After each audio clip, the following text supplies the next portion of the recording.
Hello, thanks for joining us on the West London Sport YouTube channel. I'm Dan Bennett. I'm joined today by Ian McCullough to discuss QPR and more specifically the managerial situation at QPR after another defeat heaped more pressure on Mark Warburton. Ian, it's just one win in 11 now. Things are looking obviously very, very bleak for QPR. We spoke recently about maybe that managerial change might not be the best thing, but with the current run of form, how long can you realistically see QPR giving him? And do you think a managerial change is the right thing to do?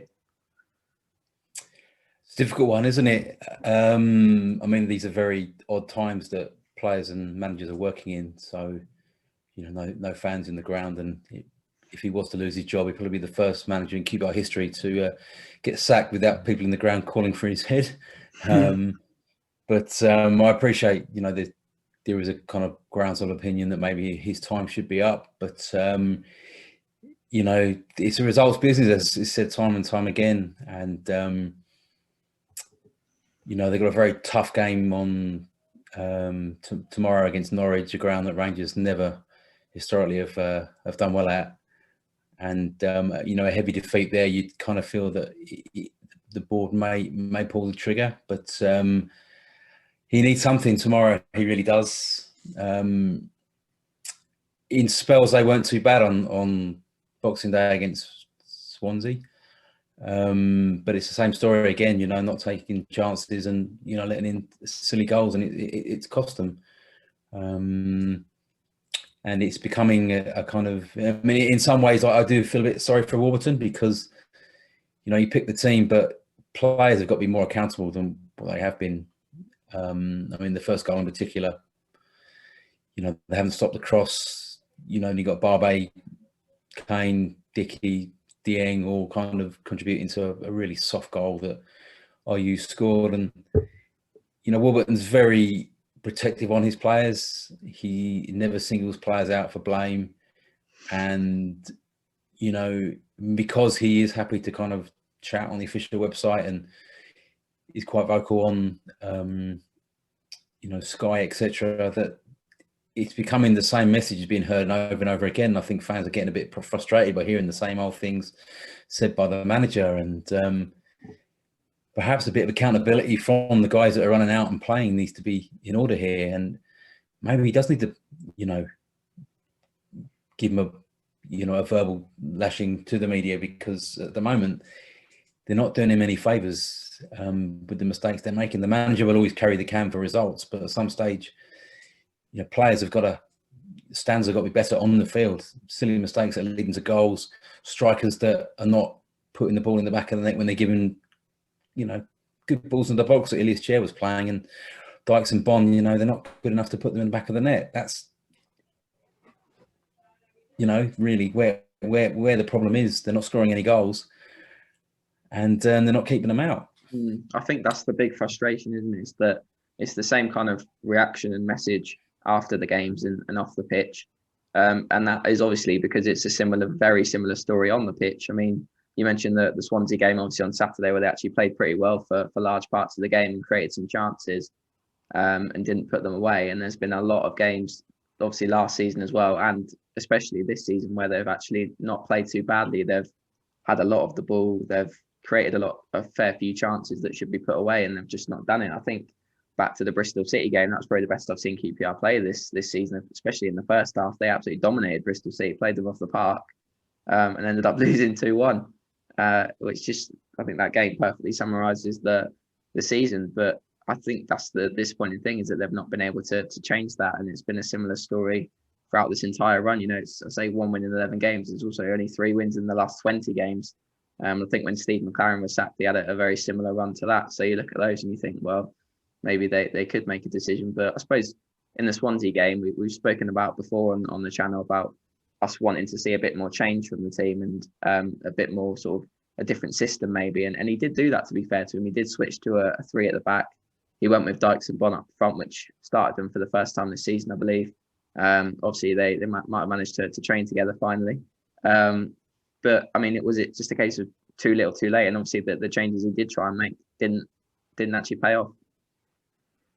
I think they looked, as I said, they looked good for kind of 39, 40 minutes in the first half. Didn't Cameron was moved into a back three and looked a lot better there than he did at the centre midfield.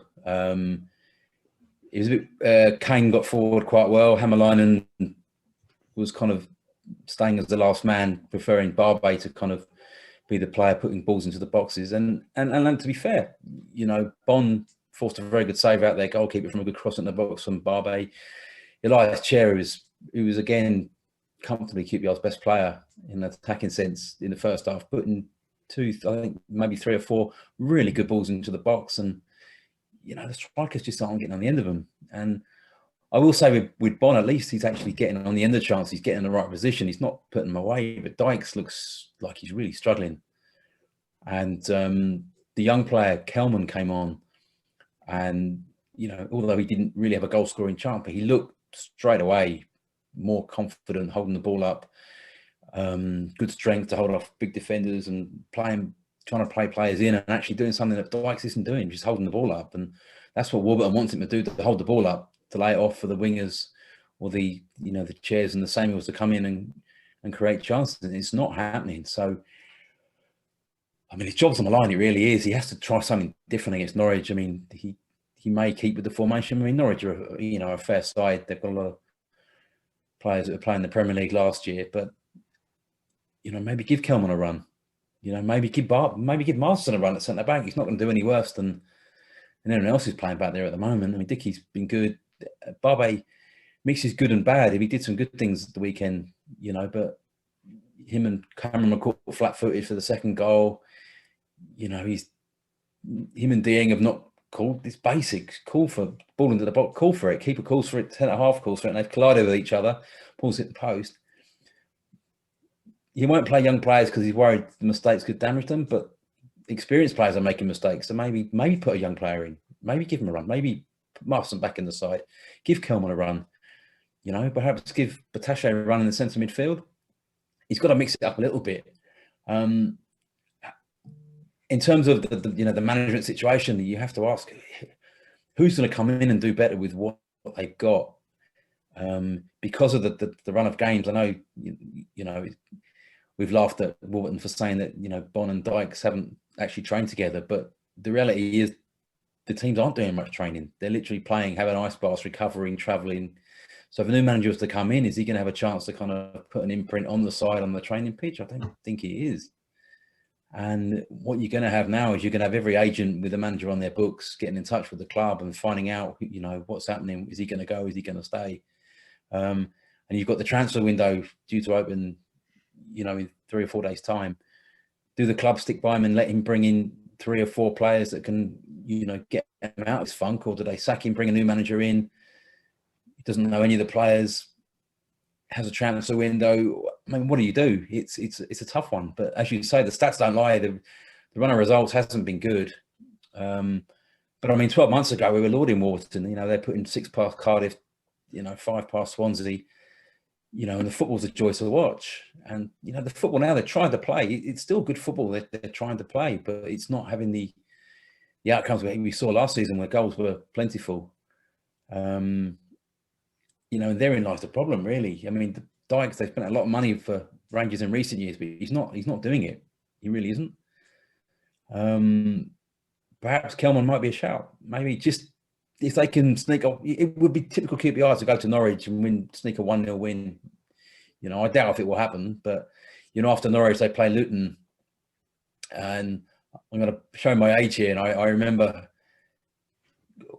many years ago, a very young Les Ferdinand coming in for a game against Luton where Rangers were really under the pump in a similar situation now. And he scored 2 goals. They won the game 2-1 and went on a run and finished comfortably, mid-table. That was the old First Division a long time ago, but they kept faith with the manager then in Don Howe. I think they lost 8 in a row, went to Luton and won. It can be done, but I think he's got to make changes. If he picks the same team that played against Norwich, against Swansea, against Norwich, they'll get beat. They could get beat 3 or 4 and he will get sacked. So I think he's coaching for his life here now. He's got to, he's got to think of something that just switch it up and try something different. If it doesn't work, then and he gets the boot, so be it. But you can say he didn't try. Yeah, I completely agree. I mean, I think obviously the manager has got to take his fair share of responsibility. I think he probably has been too slow to react on occasion this season. He's stuck with the same way of playing when it clearly wasn't working, and he's probably not adapted as much as he should be. But I think the players do have to have a look at themselves as well. But ultimately, if your players are only enough to play at a certain standard, then how much can they be blamed, really? You know, that obviously comes on to the people who recruit the players, Mark Warburton obviously being involved in that, but also people above his level. I think with the players they've lost to Berriese, they've lost Ryan Manning to Swansea, two good Championship strikers they lost last season. They didn't sign Naki Watts permanently in January, obviously went to Bristol City. They let Jordan Hugill go to Norwich, or they didn't let him go. West Ham sold him to Norwich, and QPR didn't sign him permanently. So they've lost some really good Championship players, and they've not replaced them with anyone as good. And Mark Warburton's still trying to play the same style of football that he was playing with those much better players. And I don't think we can understate how big Eze was for the team last season. You know, we watched them not put in great performances, and then Berriese would just come up with a bit of magic. He'd create for someone else, or he'd create something for himself and score.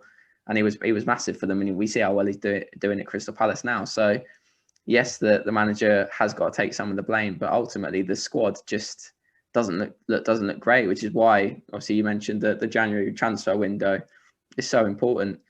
But the worrying thing again is we've heard Mark Warburton, whether he's there or not, we don't know, but the situation will be the same.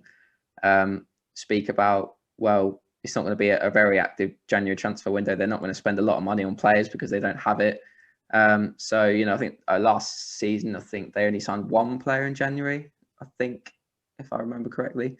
And I don't think it will be very active again. But I suppose the big thing now is they've got to decide whether they make a change when there's still a lot of the January window left. They've got to make it early in the window or before the window, or they've got to stick with Warburton, because you can't bring a manager in after the January transfer window when he's got a squad of players that he's had no influence over and try and keep them up. It can be done, but it's not easy at all. So I suppose that's the big thing at the moment, isn't it? Yeah, I think they will almost certainly bring players in January. Whether there'll be permanent transfers or not is another matter. I think when he says we're not going to spend £5 million on a player, that's fair. It won't happen. But I do see them. I mean, they're trying to get in another centre back on loan. They're looking at a left back, I believe, again on loan. That's what they basically have to do. They need a midfielder as well. I mean, that's the other thing on the bench. There's some very young players on the bench. Are they ready? Are they ready to come in? You know, there's a danger of throwing them in and they're not ready. But I think at the moment, they give them a chance. Give George Thomas a run. Give Batash a run. Have a look at them. Just see what they can and can't do. Because I think with Warburton as well, like if he does get the sack here, it's going to be very hard for him to come back as a manager elsewhere. This will be another sacking for him. So really, he's playing for his managerial career, if anything. So he's got a good relationship with Ferdinand, I believe, and Hughes. But again, as we keep saying, it's a results business. It really is a results business. This time of year, I mean, they didn't sign enough. I mean, they signed players in pre-season, but perhaps they signed too many players in the wrong position when they should have been strengthening the defence and the midfield. I mean, losing Amos, as we said, has been huge.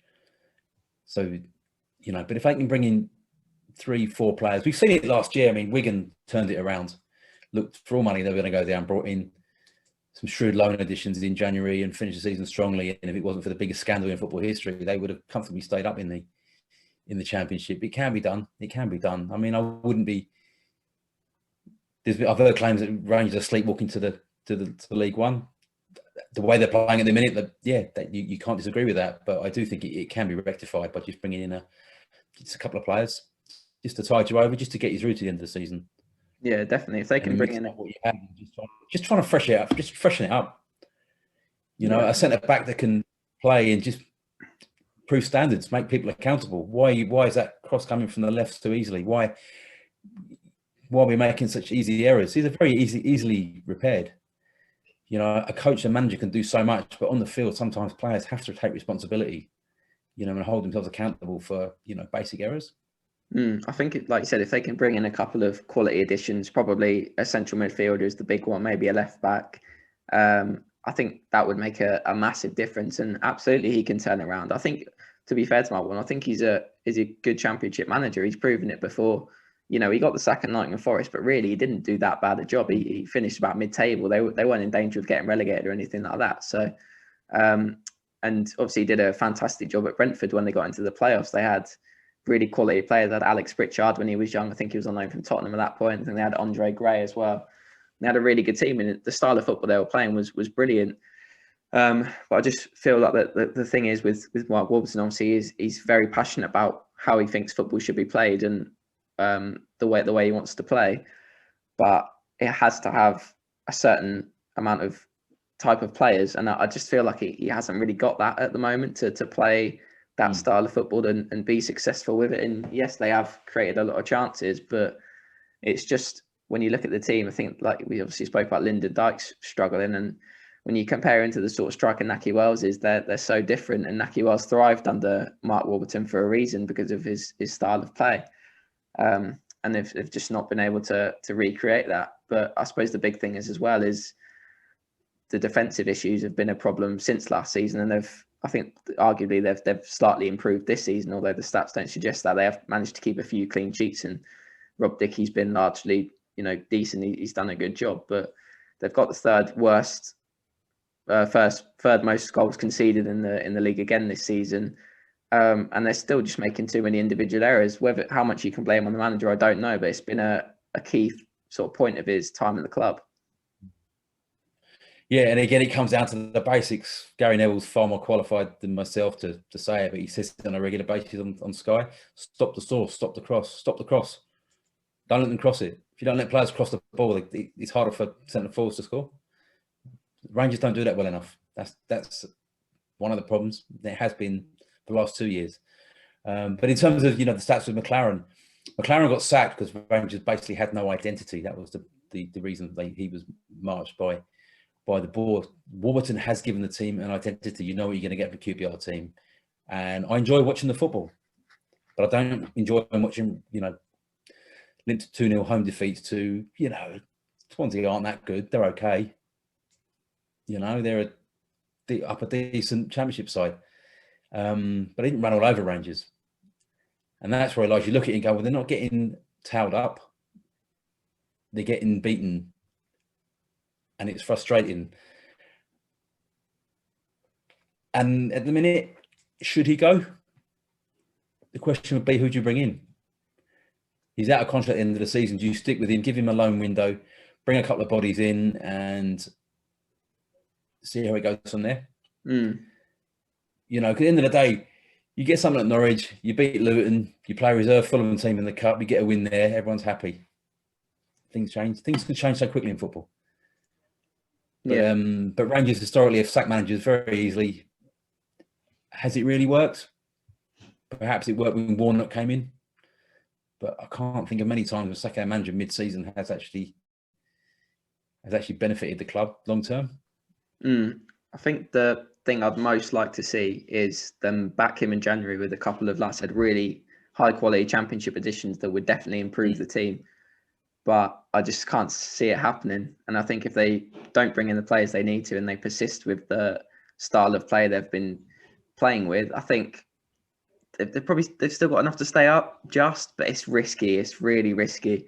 They'd have to require a lot of internal improvement from the players they already have, and that's always a risk because you don't know whether they're going to be able to cut their mistakes out or not. But that would be the ideal. And obviously, like you said, he's out of contract in the summer anyway. So if they back him in January, give him enough to stay up, give him enough to bring the team up to more comfortable mid-table, that would be the ideal, because he's experienced in the Championship. He knows what he's doing. He's not a fool. He's got a certain way of playing. It doesn't always work. Yes, okay, they're going to concede goals, but he knows how he can get results. But he just needs the players to do it. But if they don't bring in the players, then it's, like I said, it's a big risk. And I think like you said, the massive thing is you look at the alternatives and you're like, well, what do they do? Because there's a few unemployed managers that might work. We spoke about before on this channel about Nigel Pearson, but he's not going to be cheap at all. You know, he's managed some big clubs, managed Leicester, managed Watford. He's a name that I see get mentioned a lot on social media. You've got the likes of like Paul Cook and people like that. Or you go after, you go a different route. You get someone from abroad that is totally inexperienced, which probably wouldn't be the best thing given QPR's situation. Or you go after a manager at another club, but obviously that isn't easy because they might not want to leave. You know, the financial compensation comes into it, which is another huge difficulty. And you look at other clubs, and it's hard to identify managers that you could get. You know, whether you look at League One, look at lower down managers, and that would be able to be, you know, afforded. So it's tricky. I mean, it's all very well sacking him, but if you can't get someone in who's going to do a better job, then you might as well keep what you've got. I mean, do you agree with that? Yeah, I do. It's I mean, ultimately it comes down to recruitment. You know, the jury's very much out on, you know, the two strikers that have been signed in the summer, you know, for not insignificant sums of money. I'd like to see more of Bon. I mean, I'd be benching Dykes tomorrow. I really would. He just needs something to happen. Something, you know, a feel-good story. You know, a Kelman to score a goal, win the game 2-1. Just something. He needs something just to lift everyone, because at the moment there's a real funk around the place which sets in when you haven't won games for a long time. There's no fans in the ground. It's a strange season. I mean, my thing is just get through this season, write this season off, just do enough, and then you reassess in the summer. But, you know, they need something. They need a win. They need something. They need to stop the rot. You know, Norwich will be tough. Luton's a winnable game. But if they get beat heavily, if he plays that team tomorrow, as I've said already, plays the team playing Saturday tomorrow, they could lose 3 or 4, and he will definitely be sacked. If he can mix things up, try something different, have a go at Norwich from the off, stay in the game, nick a point, it could save him. But you know, I think he will go if they get rolled over quite comfortably tomorrow, which, you know, has happened at Norwich on numerous occasions in the past. Do you think if they lose at Norwich, he's gone, regardless of what the scoreline is? Do you think if they lose 2-1, he's gone? Depends on the performance, doesn't it? You know, they can play really well. It could be a disputed penalty or lose 2-1 at the end. It could happen. It's tough. It's hard, isn't it? I mean, we're not privy to what the board are doing. You know, but what you can guarantee is that there will be sharks circling. You know, agents already contacting the club from abroad, you know, putting their clients forward, this kind of thing. It's but again, it's picking the right manager, isn't it? Again, QPR in the past have been, when you sack a manager regularly, I mean, look at Forest. They've got such an enormous squad. They change managers with an alarming regularity. QPR have done that, and you build a squad full of other people's players that you play the way you want to play, the players that don't play you want to play. And then you end up just with disgruntled players that aren't in the squad, aren't playing. It can often create more problems than it solves. Whereas by keeping faith with the manager, you risk the wrath of the fans. You risk the run of nothing changing. But, you know, long term, is it the right decision to make for a club? It's a tricky one. It's hard.